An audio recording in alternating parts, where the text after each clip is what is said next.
ಕಡಿಮೆ ಸಿಬಿಲ್ ಸ್ಕೋರ್ ನಿಂದ ಸಾಲ ಕ್ರೆಡಿಟ್ ಕಾರ್ಡ್ ಅಪ್ಲಿಕೇಶನ್ ರಿಜೆಕ್ಟ್ ಆಗ್ತಾ ಇದೆಯಾ? ಇನ್ ಮುಂದೆ ಆಗಲ್ಲ.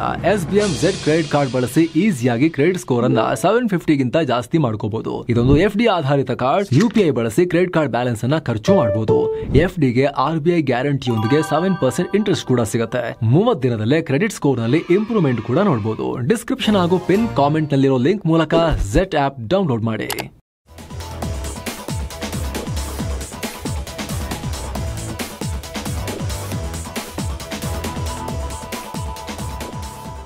ಹಾಯ್ ಫ್ರೆಂಡ್ಸ್, ಇದು ಮಸ್ತ್ಮಗ.ಕಾಮ್ನ ಇಂಟರ್ನ್ಯಾಷನಲ್ ಬುಲೆಟಿನ್ ಸುತ್ತು ಜಗತ್ತು.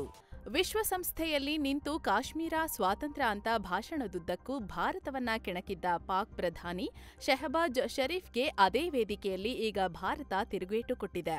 ಮಹತ್ವದ ಬೆಳವಣಿಗೆಯಲ್ಲಿ ವಿಶ್ವಸಂಸ್ಥೆಯ ಸಾಮಾನ್ಯ ಸಭೆಯಲ್ಲಿ ಭಾರತದ ಪರವಾಗಿ ವಿದೇಶಾಂಗ ಸಚಿವ ಎಸ್ ಜೈಶಂಕರ್ ಭಾಗಿಯಾಗಿದ್ದು ಪಾಕಿಸ್ತಾನಕ್ಕೆ ಕಪಾಳ ಮೋಕ್ಷ ಮಾಡಿದ್ದಾರೆ. ಎಂದಿನಂತೆ ಪಾಕಿಸ್ತಾನ ಅನ್ನೋ ಹೆಸರನ್ನ ಉಲ್ಲೇಖಿಸದೆ ಎಲ್ರಿಗೂ ಅರ್ಥ ಆಗೋ ಹಾಗೆ ಮಾತನಾಡಿದ್ದಾರೆ. ಸ್ವಾತಂತ್ರ್ಯ ಸಿಕ್ಕಾಗಿನಿಂದ ಭಾರತ ಭಯೋತ್ಪಾದನೆಯನ್ನ ಎದುರಿಸುತ್ತಲೇ ಬಂದಿದೆ. ಜಾಗತಿಕ ಭಯೋತ್ಪಾದನೆಗೆ ಕೇಂದ್ರ ಬಿಂದುವಾಗಿರೋ ಒಂದು ದೇಶ ನಮ್ಮ ನೆರೆಯ ರಾಷ್ಟ್ರ ಆಗಿರೋದ್ರಿಂದ ನಮಗೆ ಈ ಸಮಸ್ಯೆ ಇದೆ. ದಶಕಗಳಿಂದ ನಡೆದ ದೊಡ್ಡ ದೊಡ್ಡ ಅಂತಾರಾಷ್ಟ್ರೀಯ ಉಗ್ರ ದಾಳಿಯ ಮೂಲ ಹುಡುಕಿದ್ರೆ ಆ ಬೇರು ಕಂಡುಬರೋದು ಆ ಒಂದು ದೇಶದಲ್ಲಿ ಮಾತ್ರ. ವಿಶ್ವಸಂಸ್ಥೆ ಘೋಷಿಸಿರೋ ಉಗ್ರರ ಪಟ್ಟಿಯಲ್ಲಿ ಈ ದೇಶದ ಪ್ರಜೆಗಳೇ ತುಂಬಿ ತುಳುಕಾಡ್ತಿದ್ದಾರೆ ಅಂತ ಪಾಕಿಸ್ತಾನದ ಹೆಸರು ಹೇಳದೆ ಜಾಡಿಸಿದ್ದಾರೆ. ಅಲ್ಲದೆ ಅದೇ ದೇಶದಿಂದ ಪಹಲ್ಗಾಮ್ನಲ್ಲಿ ಅಮಾಯಕ ಪ್ರವಾಸಿಗರ ಹತ್ಯೆಯಾಯಿತು. ಇದಕ್ಕೆ ಭಾರತ ತಕ್ಕ ಕ್ರಮ ತೆಗೆದುಕೊಳ್ತು. ಪ್ಲಾನ್ ಮಾಡಿ ಉಗ್ರ ದಾಳಿ ಮಾಡಿದವರಿಗೆ ಶಿಕ್ಷೆ ನೀಡ್ತು. ಭಯೋತ್ಪಾದನೆಗೆ ಕೌಂಟರ್ ಕೊಡೋದು ನಮ್ಮ ಮೊದಲ ಆದ್ಯತೆ ಆಗ್ಬೇಕು. ಈ ಅಪಾಯ ಒಂದೇ ದೇಶಕ್ಕಿರೋದಲ್ಲ, ಎಲ್ಲರಿಗೂ ಇರುತ್ತೆ. ಇದಕ್ಕೆ ಅಂತಾರಾಷ್ಟ್ರೀಯ ಮಟ್ಟದಲ್ಲಿ ಹೆಚ್ಚಿನ ಸಹಕಾರ ಬೇಕು. ಯಾವುದೇ ದೇಶ ಭಯೋತ್ಪಾದನೆ ತನ್ನ ರಾಷ್ಟ್ರ ನೀತಿ ಅಂತ ಓಪನ್ ಆಗಿ ಹೇಳ್ಕೊಳ್ಳುತ್ತೋ, ಎಲ್ಲಿ ಉಗ್ರ ಕ್ಯಾಂಪ್ಗಳು ದೊಡ್ಡ ಕೈಗಾರಿಕೆಯಂತೆ ಆಪರೇಟ್ ಆಗುತ್ತೋ, ಉಗ್ರರನ್ನ ಸಾರ್ವಜನಿಕವಾಗಿ ವೈಭವೀಕರಿಸಲಾಗ್ತಿದ್ಯೋ ಅಂಥದ್ದನ್ನ ನಾವು ಗಟ್ಟಿಯಾಗಿ ಖಂಡಿಸಬೇಕು. ಭಯೋತ್ಪಾದನೆಗೆ ಸಪೋರ್ಟ್ ಮಾಡೋ, ಫಂಡ್ ಮಾಡೋ ದೇಶಕ್ಕೆ ಸಪೋರ್ಟ್ ಮಾಡೋರು ಕೂಡ ಅದೇ ಸಮಸ್ಯೆಯನ್ನ ಅನುಭವಿಸ್ತಾರೆ ಅಂತ ಎಚ್ಚರಿಕೆ ನೀಡಿದ್ದಾರೆ. ಇನ್ನು ವಿಶ್ವಸಂಸ್ಥೆ ಭದ್ರತಾ ಮಂಡಳಿ ಬಗ್ಗೆ ಮಾತನಾಡಿ, ಭದ್ರತಾ ಮಂಡಳಿಯಲ್ಲಿ ಸುಧಾರಣೆ ಆಗ್ಬೇಕು. ಶಾಶ್ವತ ಮತ್ತು ಶಾಶ್ವತವಲ್ಲದ ಸದಸ್ಯರ ಸೀಟು ಹೆಚ್ಚು ಮಾಡಬೇಕು. ಈ ಸುಧಾರಣೆ ಆದ್ರೆ ದೊಡ್ಡ ಪಾತ್ರ ಮತ್ತು ಹೆಚ್ಚಿನ ಜವಾಬ್ದಾರಿ ವಹಿಸಿಕೊಳ್ಳೋಕೆ ಭಾರತ ರೆಡಿ ಇದೆ ಅಂತ ಹೇಳಿದ್ದಾರೆ. ಇದೇ ವೇಳೆ ಜಾಗತಿಕ ಸಮಸ್ಯೆಗಳಿಗೆ ಭಾರತ ನೀಡ್ತಿರೋ ಸ್ಪಂದನೆ, ನೀಡಿರೋ ಸಹಾಯದ ಬಗ್ಗೆನೂ ಮಾತನಾಡಿದ್ದಾರೆ. ಹಾಗೆ ಟ್ಯಾರಿಫ್ ಬಗ್ಗೆ ಮಾತನಾಡ್ತಾ ಅಮೆರಿಕ ಮತ್ತು ಚೀನಾಗೆ ತಿರುಗೇಟು ಕೊಟ್ಟಿದ್ದಾರೆ. ಪ್ರಸ್ತುತ ಜಗತ್ತಲ್ಲಿ ಟ್ಯಾರಿಫ್ ಮತ್ತು ಮಾರುಕಟ್ಟೆಯಲ್ಲಿ ಅನಿಶ್ಚಿತತೆ ಹೆಚ್ಚಾಗಿದೆ. ಇದರಿಂದ ವ್ಯಾಪಾರದಲ್ಲಿ ರಿಸ್ಕ್ ಎದುರಾಗ್ತಿದೆ. ಸೊ ಒಂದೇ ಮಾರುಕಟ್ಟೆ ಮೇಲೆ ಡಿಪೆಂಡ್ ಆಗೋದು ಕಡಿಮೆ ಮಾಡಬೇಕು. ಈ ನಿಟ್ಟಿನಲ್ಲಿ ವಿಶ್ವದ ಅತಿದೊಡ್ಡ ದೇಶಗಳಲ್ಲಿ ಒಂದಾಗಿರೋ ಭಾರತ ತನ್ನ ಅಗತ್ಯಗಳಿಗೆ ತಕ್ಕಂತೆ ಯಾವುದನ್ನ ಬೇಕೋ ಅದನ್ನ ಆಯ್ಕೆ ಮಾಡಿಕೊಳ್ಳೋ ಸ್ವತಂತ್ರ ಹೊಂದಿದೆ ಅಂತ ಹೇಳಿದ್ದಾರೆ. ಈ ಮೂಲಕ ಭಾರತಕ್ಕೆ ಅದನ್ನ ಮಾಡಬೇಡಿ, ಇದನ್ನ ಮಾಡಬೇಡಿ ಅಂತ ಧಮ್ಕಿ ಕೊಡ್ತಿರೋ ಅಮೆರಿಕ ಮತ್ತು ಟ್ರಂಪ್ಗೆ ಪರೋಕ್ಷವಾಗಿ ಚಾಟಿ ಬೀಸಿದ್ದಾರೆ. ಇನ್ನ ಜೈಶಂಕರ್ರ ಮಾತಿಗೆ ಪಾಕಿಸ್ತಾನ ಉರಿದು ಬಿದ್ದಿದೆ.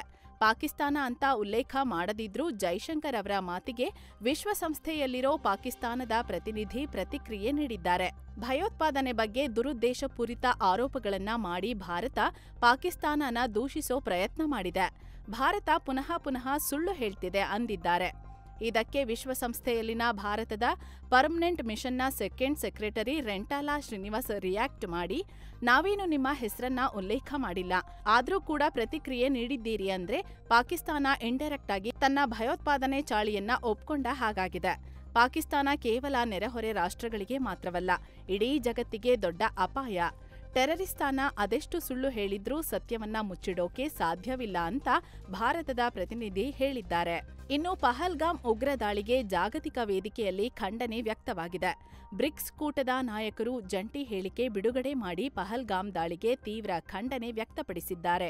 ಭಯೋತ್ಪಾದನೆ ದೊಡ್ಡ ಅಪರಾಧ, ಇದನ್ನ ಸಮರ್ಥಿಸಿಕೊಳ್ಳೋಕೆ ಸಾಧ್ಯನೇ ಇಲ್ಲ ಅಂದಿದ್ದಾರೆ. ಜೊತೆಗೆ ಭಯೋತ್ಪಾದನೆ ವಿರುದ್ಧ ಎಲ್ಲಾ ರಾಷ್ಟ್ರಗಳು ಝೀರೋ ಟಾಲರೆನ್ಸ್ ಹೊಂದಿರಬೇಕು. ಭಯೋತ್ಪಾದನೆಗೆ ಬೆಂಬಲ ನೀಡೋರನ್ನ ಹೊಣೆಗಾರರನ್ನಾಗಿ ಮಾಡಬೇಕು.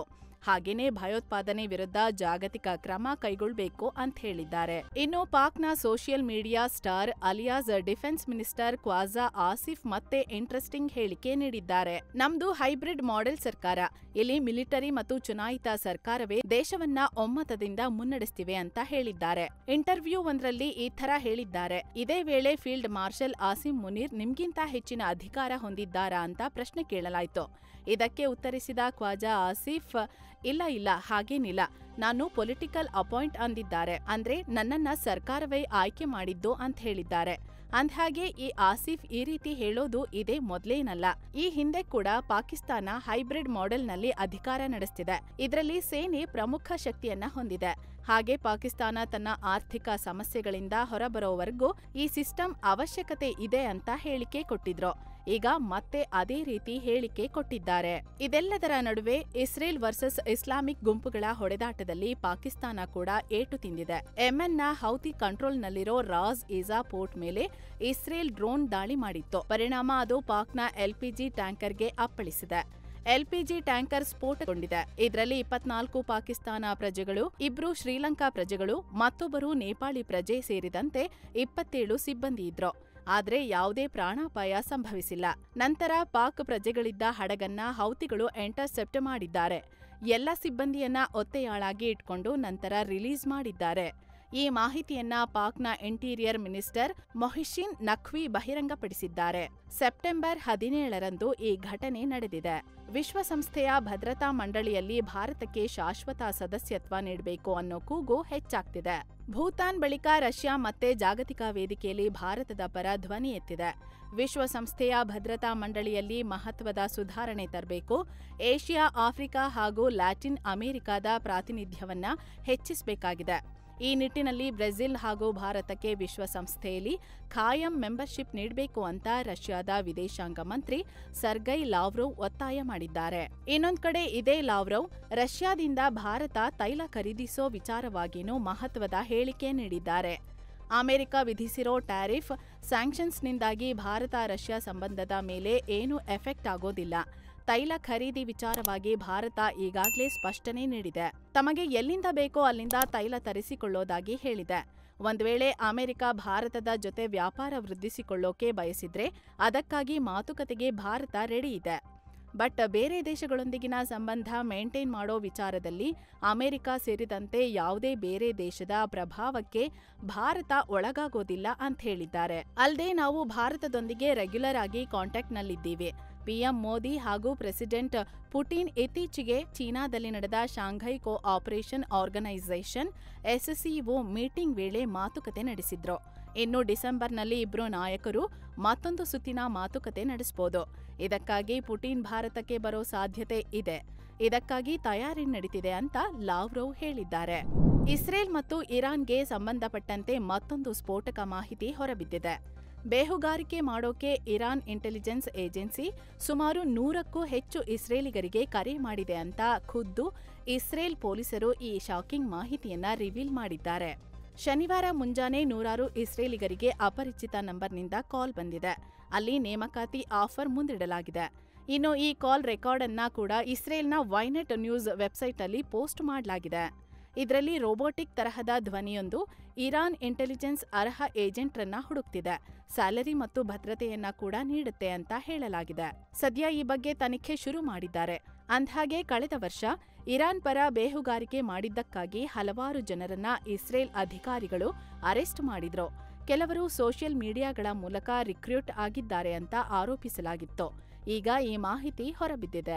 ಜೆಂಜಿಗಳ ದಂಗೆಯಿಂದ ಕಾಲ್ಕಿತ್ತಿದ್ದ ನೇಪಾಳ ಮಾಜಿ ಪ್ರಧಾನಿ ಕೆಪಿ ಶರ್ಮಾ ಓಲಿ ಇದೇ ಮೊದಲ ಬಾರಿಗೆ ಸಾರ್ವಜನಿಕವಾಗಿ ಕಾಣಿಸಿಕೊಂಡಿದ್ದಾರೆ. ನೇಪಾಳದ ಭಕ್ತಪುರ್ನಲ್ಲಿ ತಮ್ಮ ಪಕ್ಷದ ಯುವ ಘಟಕ ರಾಷ್ಟ್ರೀಯ ಯುವ ಸಂಘ ಆಯೋಜಿಸಿದ್ದ ಕಾರ್ಯಕ್ರಮದಲ್ಲಿ ಭಾಗವಹಿಸಿದ್ದಾರೆ.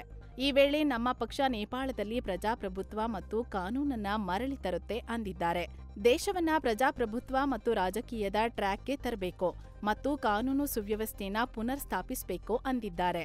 ಇನ್ನು ನೇಪಾಳ ಮಧ್ಯಂತರ ಸರ್ಕಾರದ ವಿರುದ್ಧ ಕೂಡ ಹರಿಹಾಯ್ದಿದ್ದಾರೆ. ಈಗಿನ ಸರ್ಕಾರವನ್ನ ಜನರಲ್ ಝಡ್ಗಳ ಸರ್ಕಾರ ಅಂತ ಕರೆಯಲಾಗುತ್ತೆ. ಈ ಸರ್ಕಾರ ಸಂವಿಧಾನದ ನಿಬಂಧನೆಗಳನ್ನ ಅನುಸರಿಸಿಲ್ಲ, ಜನರಿಂದ ಆಯ್ಕೆ ಆಗಿಲ್ಲ, ಬೆಂಕಿಯಿಂದ ಈ ಸರ್ಕಾರವನ್ನ ರಚಿಸಲಾಗಿದೆ ಅಂದಿದ್ದಾರೆ. ಅಫ್ಘಾನಿಸ್ತಾನದಲ್ಲಿ ಸೇನಾ ನೆಲೆ ಮಾಡೋಕೆ ಪ್ಲಾನ್ ಹಾಕಿರೋ ಅಮೆರಿಕ ಅಧ್ಯಕ್ಷ ಟ್ರಂಪ್ ನಡೆಗೆ ವಿರೋಧ ವ್ಯಕ್ತವಾಗಿದೆ. ಅಮೆರಿಕದ ಫ್ರೆಂಡ್ ಪಾಕಿಸ್ತಾನ, ರಷ್ಯಾ, ಚೀನಾ ಮತ್ತು ಇರಾನ್ ಈ ಕ್ರಮಕ್ಕೆ ವಿರೋಧ ವ್ಯಕ್ತಪಡಿಸಿವೆ. ಇರಾನ್ ಮತ್ತು ಅದರ ಸುತ್ತಮುತ್ತಲಿನ ಪ್ರದೇಶಗಳಲ್ಲಿ ಯಾವುದೇ ಸೇನಾ ನೆಲೆಗಳ ಸ್ಥಾಪನೆಗೆ ನಮ್ಮ ವಿರೋಧವಿದೆ ಅಂತ ಜಂಟಿ ಹೇಳಿಕೆ ಬಿಡುಗಡೆ ಮಾಡಿವೆ. ಅಫ್ಘಾನಿಸ್ತಾನದ ಸಾರ್ವಭೌಮತ್ವ ಮತ್ತು ಪ್ರಾದೇಶಿಕ ಸಮಗ್ರತೆಯನ್ನ ಗೌರವಿಸೋಕೆ ಕರೆ ಕೊಟ್ಟಿವೆ. ವಿಶ್ವಸಂಸ್ಥೆಯ ಸಾಮಾನ್ಯ ಸಭೆಯ ಅಧಿವೇಶನದ ಸೈಡ್ಲೈನ್ಸ್ನಲ್ಲಿ ನಡೆದ ಈ ಮೀಟಿಂಗ್ನಲ್ಲಿ ಈ ಹೇಳಿಕೆ ಬಂದಿದೆ. ಯುರೋಪ್ ರಾಷ್ಟ್ರ ಡೆನ್ಮಾರ್ಕ್ನಲ್ಲಿ ಡ್ರೋನ್ಗಳ ಆತಂಕ ದಿನೇ ದಿನೇ ಹೆಚ್ಚಾಗ್ತಿದೆ.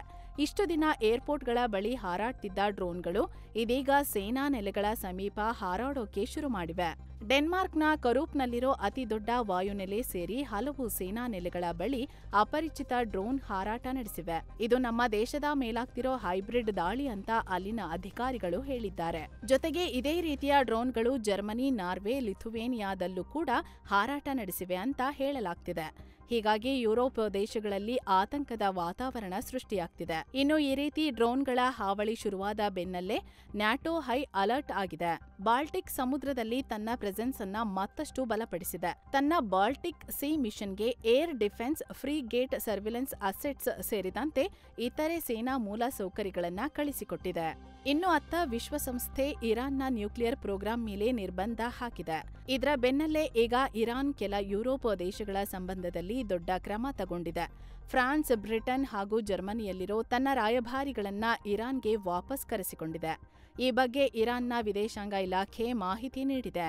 ಈ ದೇಶಗಳು ಇರಾನ್ ಮೇಲೆ ಸ್ಯಾಂಕ್ಷನ್ಸ್ ಹಾಕೋಕೆ ಸಪೋರ್ಟ್ ಮಾಡಿದ್ದರಿಂದ ಇರಾನ್ ಈ ಕ್ರಮ ತಗೊಂಡಿದೆ. ಇನ್ನು ಕೊಲಂಬಿಯಾ ಮತ್ತು ಅಮೆರಿಕ ನಡುವೆ ಇರಿಸುಮುರಿಸು ಉಂಟಾಗಿದೆ. ಶುಕ್ರವಾರ ವಿಶ್ವಸಂಸ್ಥೆಯ ಅಧಿವೇಶನಕ್ಕೆ ಬಂದಿದ್ದ ಕೊಲಂಬಿಯಾ ಅಧ್ಯಕ್ಷ ಗುಸ್ತಾವೋ ಪೆಟ್ರೋ ನ್ಯೂಯಾರ್ಕ್ನ ವಿಶ್ವಸಂಸ್ಥೆ ಪ್ರಧಾನ ಕಚೇರಿ ಹೊರಗೆ ನಡೆಯುತ್ತಿದ್ದ ಪ್ಯಾಲಿಸ್ತೀನಿ ಪರ ಪ್ರತಿಭಟನೆಯಲ್ಲಿ ಭಾಗಿಯಾಗಿದ್ರು.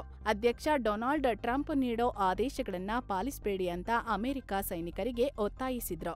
ಇದಕ್ಕೀಗ ಅಮೆರಿಕ ಇವರ ವೀಸಾ ರದ್ದು ಮಾಡೋ ನಿರ್ಧಾರ ಘೋಷಿಸಿದೆ. ಈ ನಿರ್ಧಾರನ ಗುಸ್ತಾವೋ ತಳ್ಳಿ ಹಾಕಿದ್ದಾರೆ. ಅಮೆರಿಕ ಅಂತಾರಾಷ್ಟ್ರೀಯ ಕಾನೂನು ಉಲ್ಲಂಘನೆ ಮಾಡ್ತಿದೆ ಅಂತ ಆರೋಪಿಸಿದ್ದಾರೆ.